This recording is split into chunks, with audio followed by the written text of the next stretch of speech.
Hello students, welcome to the channel of Vedant classes. मैं Keval sir और आप सभी को जय श्री कृष्ण। तो आज हम आपके लिए लेके आए क्लास 10 मैथमेटिक्स का जो चैप्टर 8 है, इंट्रोडक्शन और टू ट्रिग्नोमेट्री, उसका लेक्चर नंबर 2। तो आज के इस लेक्चर में हम एक काफी इंपॉर्टेंट कंसेप्ट पढ़ेंगे जिसका टाइटल होगा trigonometric ratios of the angle. ठीक है, ट्रिग्नोमेट्रिक रेशियो नहीं, ratio. Okay, so trigonometric ratio of the angle.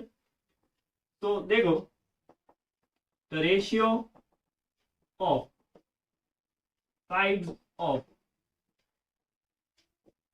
Right angled triangle. क्या बोला? Ratio of sides of right angle triangle with respect to its acute angles, with respect to its acute angles is called trigonometric ratio of the angles। ठीक है, तो देखो definition पढ़ने में काफी complicated दिख रही है, ठीक है, बट सिर्फ बोला इतना ही है, जैसा मैंने प्रीवियस लेक्चर में बताया था कि अगर हम किसी एक एंगल के रिस्पेक्ट में साइड्स के रिलेशन डेवलप करें, ठीक है, दो साइड और एक एंगल, उसका एक रिलेशन डेवलप करें, तो उसको हम बोलेंगे trigonometric ratio for that angle. Okay, तो चलिए देखते हैं, डाउट क्लियर करते हैं। अभी हमारे पास ट्रिगोनोमेट्री पढ़ने के लिए कितने फंक्शंस है? हमारे पास पूरे 6 फंक्शंस है। कितने फंक्शंस है? 6 ट्रिगोनोमेट्री पढ़ने के लिए। तो यहाँ पे मैं हेडिंग लगा देता हूँ फैमिली। ठीक है, ट्रिगोनोमेट्री फंक्शन की एक फैमिली रहती है पूरी।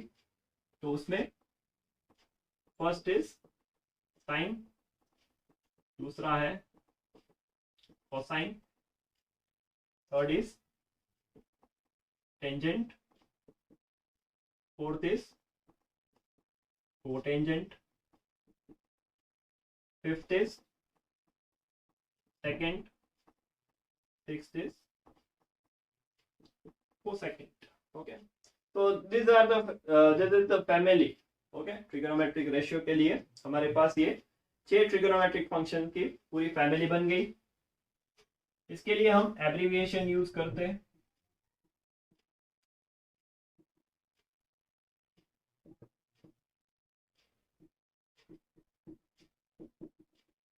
चलिए, तो एब्रीविएशन क्या होगा? देखो, साइन के लिए SIN, ठीक है, कोसाइन के लिए कॉस, टेन के लिए टेन, कोटेंजेंट के लिए कॉट, सेकेंड के लिए सेक, कोसेकेंड के लिए कोसेक। ओके, तो ये हो गया एब्रीविएशन, शॉर्ट फॉर्म्स है। ठीक है, स्टार्टिंग के जो अल्फाबेट्स है वही है। अगर इसको कॉस लिखते तो ये दोनों सेम हो जाते, इसलिए इसको कॉसेक लिख दिया। ठीक है, चलिए फिर यहाँ पे हम ट्रिगोनोमेट्रिक रेशियोज को डिफाइन करते हैं। ठीक है, काफी इंपॉर्टेंट है, ये तो पढ़ना है। ये पढ़ लिया तो इससे सारे सवाल आपके बनते जाएंगे। चलिए, तो इसको डिफाइन करने के लिए हमारे पास एक राइट एंगल ट्राइंगल होना जरूरी है। क्या? एक राइट एंगल ट्राइंगल। तो यहाँ पे बना देते हैं।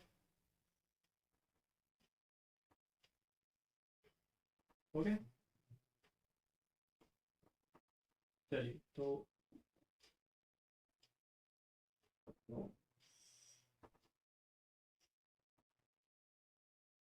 यहाँ पे मैंने एक A, B और C ऐसा एक राइट एंगल ट्राइंगल सिलेक्ट कर लिया। ओके, तो यहाँ पे मेरे पास देखो दो एक्यूट एंगल्स है। ठीक है, दो एक्यूट एंगल्स है, एक यहाँ पे एक्यूट एंगल है और एक यहाँ पे एक्यूट एंगल है।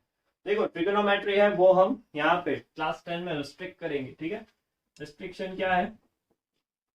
क्लास 10 में रिस्ट्रिक्शन क्या है? Consider only acute angles. ठीक है, दूसरे तो आपको देंगे भी नहीं। तो आपको 0 डिग्री टू 90 डिग्री में ही काम करना है, इसके बाहर आपको नहीं जाना।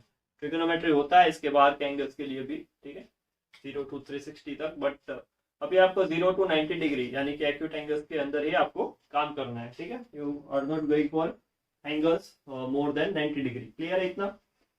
तो यहाँ पे हमारे पास देखो दो एंगल्स है।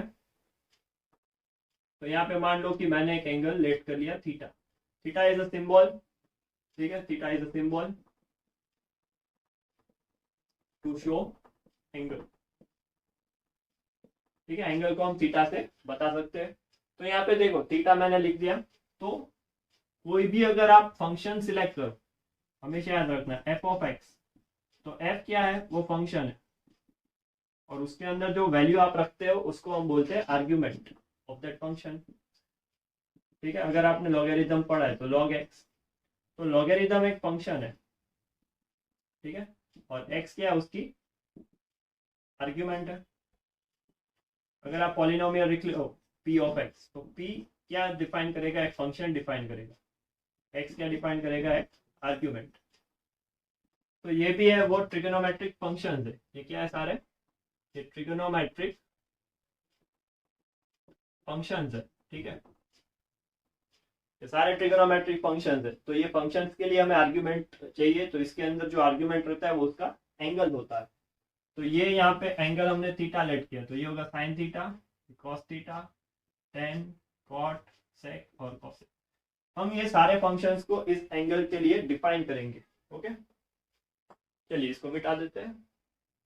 तो हमेशा याद रखना किसी भी फंक्शन पे अगर आप जो वेरिएबल का वैल्यू इनपुट करें उसको उसकी आर्ग्यूमेंट बताते हैं, ठीक है। Okay, let's start with the first one, sine theta. तो साइन थीटा होता है अपोजिट बाय हाइपोटेनियस। तो यहाँ पे देखो इसके अपोजिट साइड कौन सी है? ए बी, तो it will be A B और हाइपोटेनियस ए सी, ठीक है। रट्टा नहीं मारना है, दिमाग लगा के आपको ये याद करना है, ये रेशियो है, ठीक है। तो sine is the ratio between the opposite side and hypotenuse. तो यहाँ पे देखो हमने रेशियोज ऑफ साइड्स ले लिए, ठीक है, with respect to acute angle जो है थीटा यहाँ पे। क्लियर है? तो वो हम डेवलप कर रहे हैं, इसलिए इसको ट्रिगोनोमेट्रिक रेशियोज बोलते हैं। बढ़िया, आसान था समझना। चलिए फिर देखते हैं कॉस थीटा। तो कॉस थीटा क्या होता है? Adjacent upon hypotenuse. तो एडजेसेंट यानी इसके बगल वाली साइड, ये वाली, ठीक है, दिस इज बीसी, उसके बाजू में उसको टच कर रही है, तो ये होगा BC upon hypotenuse, that is AC. फिर आता है tan theta, it is ratio between opposite side upon adjacent side, तो होगा ऑपोजिट अपॉन एडजेसेंट। ये थीटा के लिए ये देखो, ये ऑपोजिट साइड है, ये एडजेसेंट साइड है, और ये हाइपोटेनियस है। ओके, तो ये होगा A B upon B C. Okay, फिर 10 के लिए क्या होगा? A B upon B C. फिर आता है कॉट थीटा, ये इसका रेसिप्रोकल होता है, एडजेसेंट अपॉन ऑपोजिट, तो ये होगा B C upon A B. यहाँ पे देखो साइन और कॉस, साइन थीटा और कॉस थीटा का रेशियो निकाल, तो हाइपोटेनियस हाइपोटेनियस कैंसिल हो जाएगा, बचेगा ऑपोजिट अपॉन एडजेसेंट, तो ये होगा ऑपोजिट अपॉन एडजेसेंट। आगे देखेंगे ऐसे रिलेशन, फिर टेन थीटा होता है साइन बाय कॉस और वो सब, ठीक है, रिलेशंस डेवलप करेंगे। फिर कॉट थीटा हो गया। चलिए फिर सेक थीटा की बारी। तो ये इसका रेसिप्रोकल होता है, तो ये होगा hypotenuse upon adjacent. Okay, hypotenuse upon adjacent, so that will be AC upon BC। और cosec थीटा, तो cosec थीटा क्या रहेगा? वो होगा साइन का रेसिप्रोकल, तो that is hypotenuse upon opposite, तो वो होगा AC अपॉन AB। यहाँ पे देखो मैं पार्ट बना देता हूँ, चलिए रहने देता हूँ, ठीक है। तो ये हो गए ट्रिगोनोमेट्रिक रेशियोज, वेरी इंपॉर्टेंट, ठीक है, वेरी इंपॉर्टेंट। ये अगर आपको याद नहीं होंगे तो आप सवाल नहीं कर पाओगे, बट ऑब्वियस है वो, तो ये आपको याद करना जरूरी है। अभी देखो एक और कंसेप्ट, यहाँ पे मैंने सी के ऊपर एंगल लगाया था, मैं यहाँ पे भी एंगल लगा सकता हूँ। मान लो कि यहाँ पे मैंने एक अल्फा एंगल लगाया और उसका मुझे साइन अल्फा पूछा है, तो साइन यानी ऑपोजिट अपॉन हाइपोटेन्यूज, डेफिनेशन उसका चेंज नहीं होगा, ये उसके डेफिनेशन है। Sine is the ratio of opposite side to the hypotenuse, that is the definition for sine. तो देखो साइन अल्फा यानी ऑपोजिट अपॉन हाइपोटेन्यूज, अभी आपको ऑपोजिट चेक करना, तो अल्फा के ऑपोजिट कौन होगा, बीसी, जो इसके लिए एडजेसेंट था वो इसके लिए ऑपोजिट होगा, ठीक है। तो अल्फा के लिए ऑपोजिट क्या है, अभी बीसी है, तो ये होगा बीसी और हाइपोटेनियस विल रिमेन सेम। तो देखो यहां से अगर आप ऑब्जर्वेशन लोगे तो आपको ए बी बाई ए सी मिलेगा, यहां से ऑब्जर्वेशन लोगे आप तो आपको बीसी बाई ए सी मिलेगा, ठीक है। सो ऑब्जर्वेशन एंगल चेंज करोगे आप, कौन सा एंगल कंसिडर कर रहे हो इन दोनों में से, उसके ऊपर आपका ये जो रेशियो है वो डिफाइन होगा। This will remain constant, opposite upon hypotenuse, वो हर बार वैसा ही रहता है, ओके। चेंज कहाँ पे आता है, I hope it is clear, okay.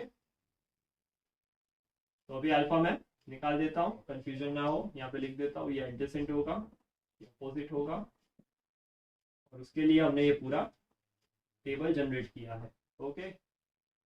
I hope the trigonometric ratios are clear. चलिए अभी इंपॉर्टेंट नोट्स लिख देते हैं कुछ। सी हमने यहाँ पे साइन थीटा लिखा, तो sine theta that is not equal to sine into theta, तो उसका मतलब क्या हुआ, sine theta is not a product of sine and theta. तो साइन थीटा वो साइन और थीटा का प्रोडक्ट नहीं है, क्योंकि हम देखो यहाँ पे पी ऑफ एक्स लिखते हैं, तो इसका ये मतलब नहीं पी इंटू एक्स हमने किया है, ठीक है। ये एक्स क्या है, उसका आर्ग्यूमेंट है, जो अभी मैंने बताया था। तो इसका मतलब यहाँ पे थीटा भी क्या है, साइन का आर्ग्यूमेंट है, वो उसकी वैल्यू है, वो फंक्शन को रन कराता है, साइन फंक्शन को वो रन कराता है, ये एंगल। तो it is not a product of sine and theta. चलिए फिर अगर मान लो कि आपके पास sine theta the whole square है, तो वो साइन स्क्वायर थीटा के बराबर ही होगा, ठीक है। या होल स्क्वायर लिख दो या साइन स्क्वायर थीटा लिख दो, दोनों बात एक ही है। लेकिन साइन थीटा का inverse that is not equal to sine inverse theta, ठीक है। इसको हम बोलते हैं साइन इनवर्स, ये क्या है, साइन इनवर्स है, ओके। और ये है रेसिप्रोकल ऑफ साइन, इसको क्या बोलेंगे, that is reciprocal of sine theta. और ये साइन इनवर्स एक खुद फंक्शन है, ठीक है। तो ये दोनों बातें एक नहीं होगी, ओके, इज इट क्लियर। चलिए तो ये सारी बातें आपको क्लियर होनी चाहिए, ये काफी बार पूछ सकते हैं आपको ऑब्जेक्टिव टाइप ट्रू और फॉल्स क्वेश्चन में, ठीक है। सो आपको ये सारी चीजें याद होनी बहुत जरूरी है। तो जल्दी से ये सारी चीजें जो डेकोरेट की है यहाँ पे मैंने, उसका स्क्रीनशॉट ले लो, कॉपी में अभी के अभी लिख लो, आप इसको याद कर लो, और उसके बाद ही एक्सरसाइज के सवाल आप सॉल्व कर पाओगे। तो जल्दी से स्क्रीनशॉट ले लो, फिर आगे देखते हैं।